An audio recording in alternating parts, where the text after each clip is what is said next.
First things first, I am not a HYROX athlete, nor am I a hybrid athlete. I am a rather serious runner who has this YouTube channel where I go into very technical analysis of running shoes. And starting about 4 months ago, I started to get a lot of questions in the comments of various videos and via DMs on Instagram asking me, what is the best shoe for HYROX? Now, the more I dug into that eventually, the more I realized it's actually a very, very interesting question from a running shoe standpoint.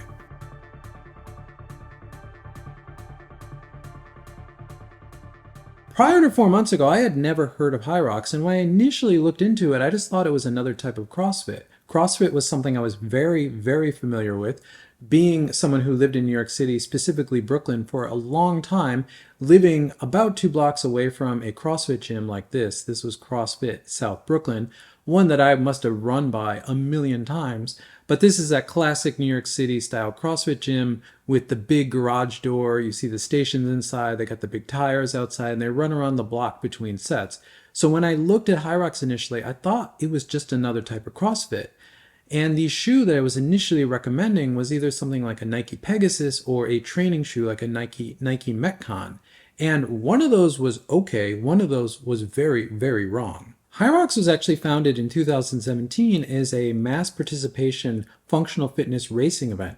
Yes, it's a race. It's not just working out. And that race aspect is what makes it, from a running shoe standpoint, very interesting. And it's also what makes running shoes the best shoe for a HYROX event. Because a HYROX event or competition is actually 8 functional fitness stations with 8K of running in 1K segments, and the winner is the fastest time. So it's a timed race. It's a true race. And the way the competition is set up is this. You'll run 1K, go to the first station, complete the distance, run another K, go to station 2, complete the distance, run another K, and so on and so forth.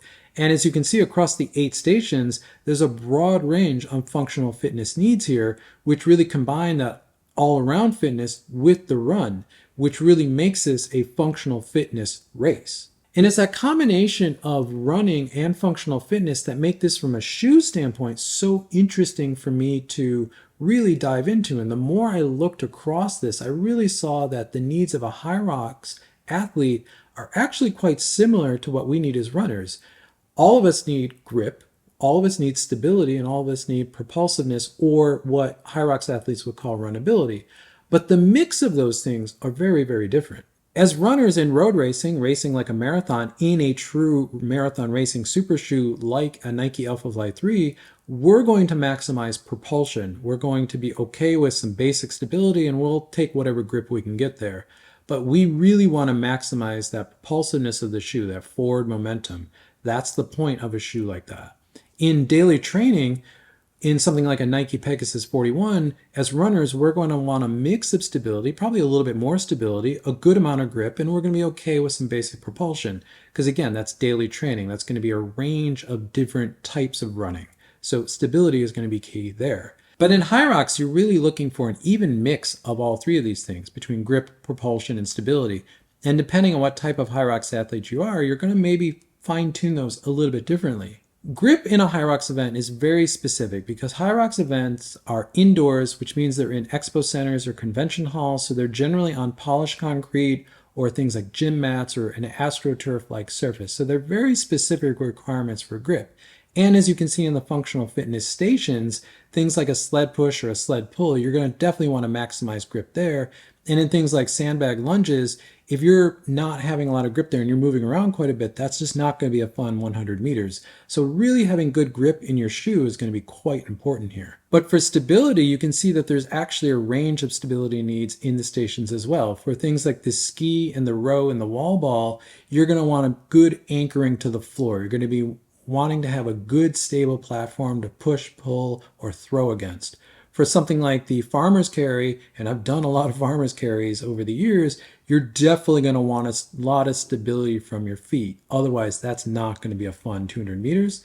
And for things like the lunge or the burpees, you're also going to want overall stability there because it's just going to benefit getting those done as efficiently as possible. And you do not want to be fighting your shoe through either one of those events. And propulsion now should make a lot of sense. This is why a running shoe makes the most sense for a HYROX event, because you're going to really want to maximize that propulsion or runnability in those 1K runs between each station. And depending on what type of HYROX athlete you are, some are going to want to maximize this more than others.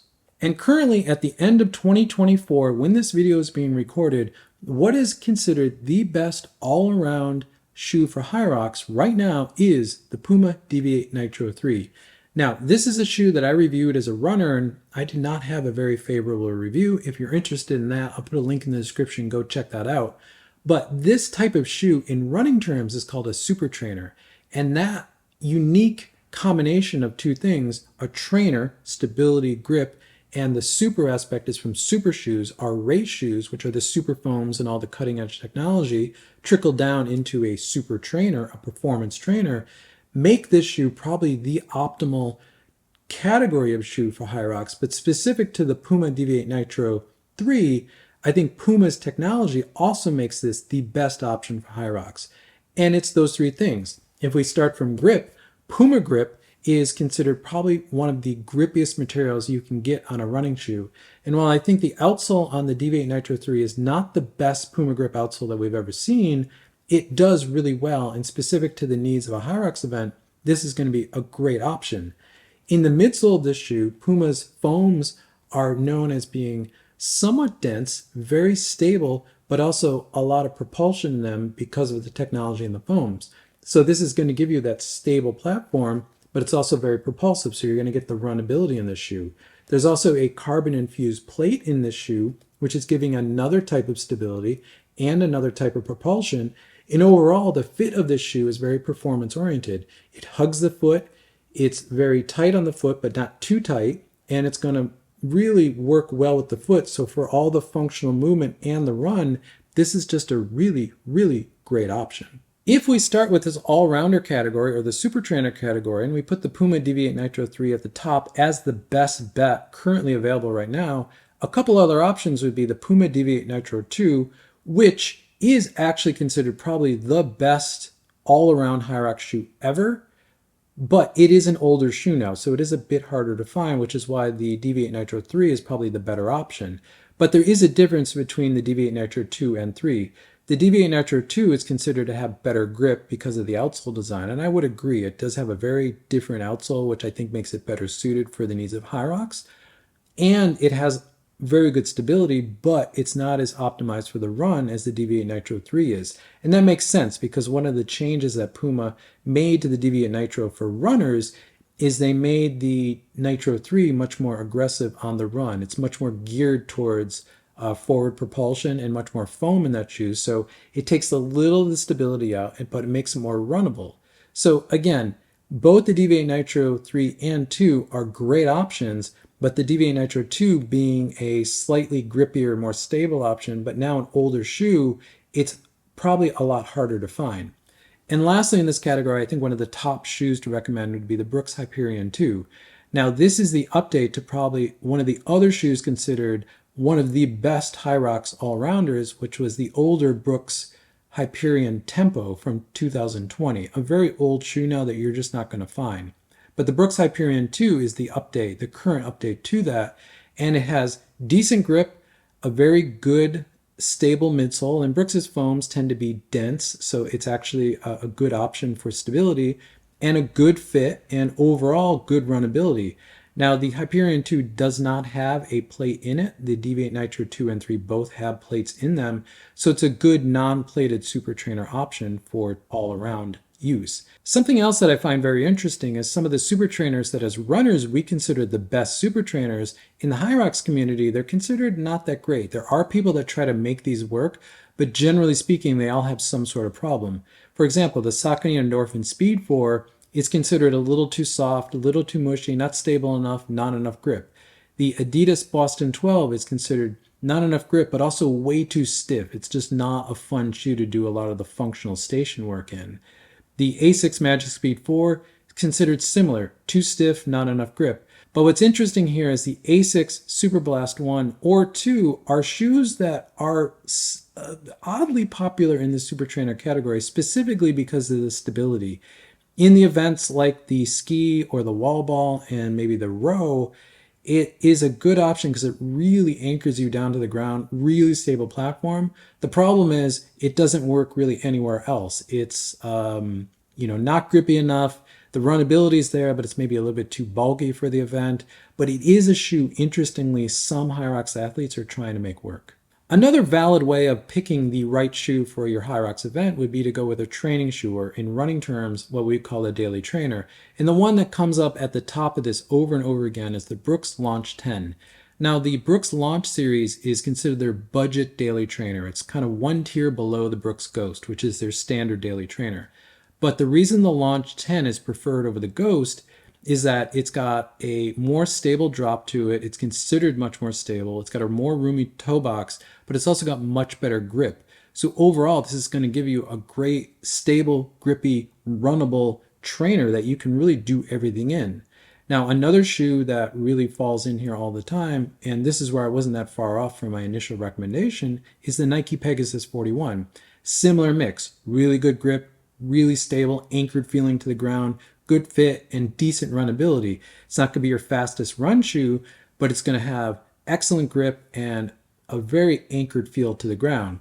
And another shoe in this daily trainer category that a lot of HYROX athletes are currently trying to make work, and some are making work pretty well, is the Adidas Adizero SL2, mostly because it's considered to have very good grip, good runnability, but maybe you're sacrificing a little stability, but the fit is also good in this shoe. So this is going to be a daily trainer or training option that mixes a good combination of grip and runnability for the event. So again, depending on what type of HYROX athlete you are and really where you're trying to optimize your race, there's a couple really great options here.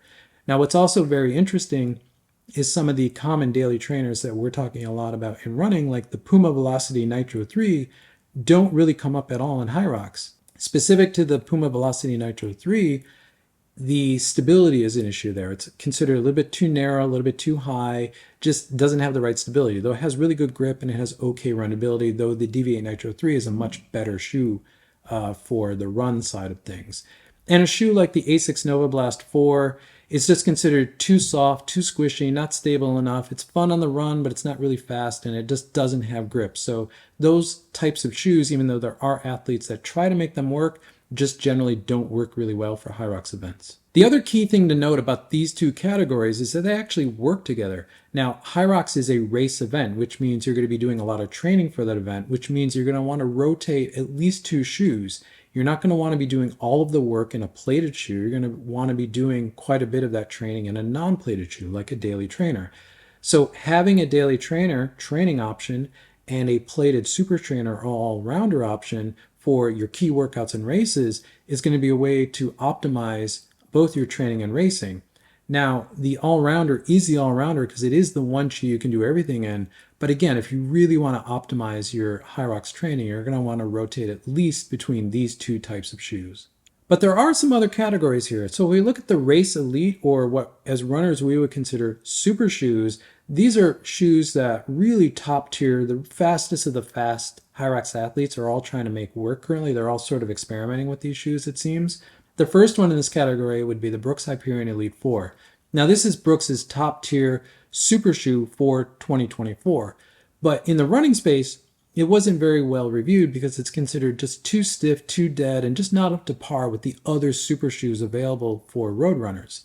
But the things that don't make it really optimized for road runners, I think make it really work well optimally for HYROX athletes, because it's got a very stable, dense midsole with a carbon fiber plate with a lot of rocker.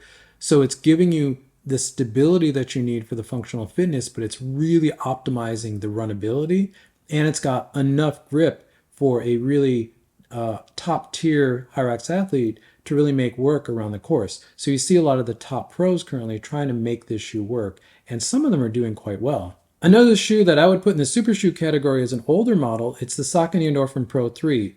Specifically, this shoe is considered probably next to the Puma Deviate Nitro 2 or 3 to be probably the best option for HYROX right now. But it is a super shoe in run terms, but it is an older one. But this has a slightly softer midsole in it compared to the Pumas, but it's got enough grip and it's very runnable. So you get the sort of optimal mix, maybe a little bit more focused on runnability, but this has been a very popular option for HYROX athletes, really of any tier. What's interesting here, though, is the current model, the Saucony Endorphin Pro 4, is basically universally disliked for HYROX because it's just too optimized around the run. You get okay grip, but the midsole is just, not stable enough. The fit of it just isn't there compared to the Endorphin Pro 3. And overall, it's just not the best shoe for, a HYROX event, which is interesting because in my mind as a runner, I think the Saucony Endorphin Pro 4 is probably one of the best super shoes, especially the first super shoe that a new runner would buy for running in 2024. So it's really interesting how certain aspects of these shoes work really well for HYROX, but not so much for running and vice versa. And another shoe that a lot of HYROX pros are using right now and trying to make work is the Puma DV8 Nitro Elite 3, which is considered a faster DV8 Nitro 3 because it has a softer foam, more bouncy, more propulsion there. It's got decent grip, though the Puma grip compound in the shoe is a little different than what's in the DV8 Nitro 3. It's got a good fit, and it's got enough stability, but it's really optimizing the run, like all of these super shoes are. But it's a shoe, again, a lot of the top tier HYROX athletes are really making work and work pretty well right now. And from a super shoe category, a lot of the super shoes that as road runners we really love are just shoes that people are trying or have tried to make work in HYROX but just don't. Things like the Nike Alpha Fly 3. It's just too squishy, too unstable, has okay grip, but the stability is just not there. The Nike Vaporfly 3, again, no stability, okay grip, but maybe too much of an aggressive fit for the functional fitness. Similar story with the Asics Metaspeed Paris series, just doesn't work there, doesn't have the grip. And the Adidas Adios Pro 3, again, too stiff, doesn't have enough grip or the right type of grip for a HYROX event, and it's a little bit more than you need for the run portions of the event as well.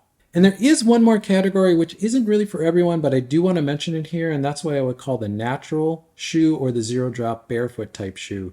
Now, given that HYROX is coming from the gym side of things, zero drop barefoot shoes, natural shoes are very popular in gyms. So it makes sense that there's some athletes trying to make them work here. But the one that I think stands above the rest is the Vivobarefoot Primus Light 3. Now, I've spent a lot of time in Vivobarefoots, and they're all kind of the same actually, but they generally have really good stability because you're basically right on the ground. Their outsoles are surprisingly grippy, so for the needs of a HYROX event, the Vivobarefoot outsole is going to be really good, and the fit, if you want a natural foot shape, is going to be very good. So that's a shoe that you see a lot of people who want that zero drop barefoot feel making work in the HYROX world. Another shoe that I haven't seen pop up anywhere in the HYROX community, but hopefully this video will help this shoe get on the radar of HYROX athletes, is the Innovate Roadfly. Specifically, there will be a zero drop option available in a few months from this video. Now, this is a anatomical last shoe with a wide toe box. It has a full rubber outsole and a very stable midsole foam. So you're getting all of the grip, you're getting all the stability, but in a natural foot shape feel, which in the zero drop version of this shoe, and there is a non-zero drop version of it as well, it's going to give you really the best mix of a lot of things. The only thing you don't get in this shoe is that barefoot feel, but you get a more cushioned feel somewhere between a daily trainer and that natural shape shoe. It could be one of the best options for HYROX that's currently available once people find it. And the two natural foot shape or barefoot zero drop shoes that as runners we hear over and over would be the Ultra Escalante or some of the Topo shoes, specifically in this space would be the Topo ST5. Both these shoes are considered not to have enough grip, they don't have very good fits, and overall they don't really do anything well from run or stability. They're not very great for HYROX, and the biggest mark against them is they just don't have enough grip. Obviously, there are other shoes that HYROX athletes are making work, but I'm trying to narrow in on some specific models that as a runner, I know will work for this use case of a HYROX event. So hopefully this video helps you get started on finding the right shoe for your HYROX event. If you have any further questions, leave a comment below or browse the comments because I'm sure there'll be a lot of great information down there from myself and probably some people who actually compete in HYROX events. And hopefully that will begin to answer whatever other specific questions that you have. Thank you for making it to the end of the video. If you find this content useful, consider subscribing. You'll see more content from me pop up in your feed. If not, drop a like on this video because it helps this channel continue to grow, which I always appreciate. And with that, I'll catch you in the next one.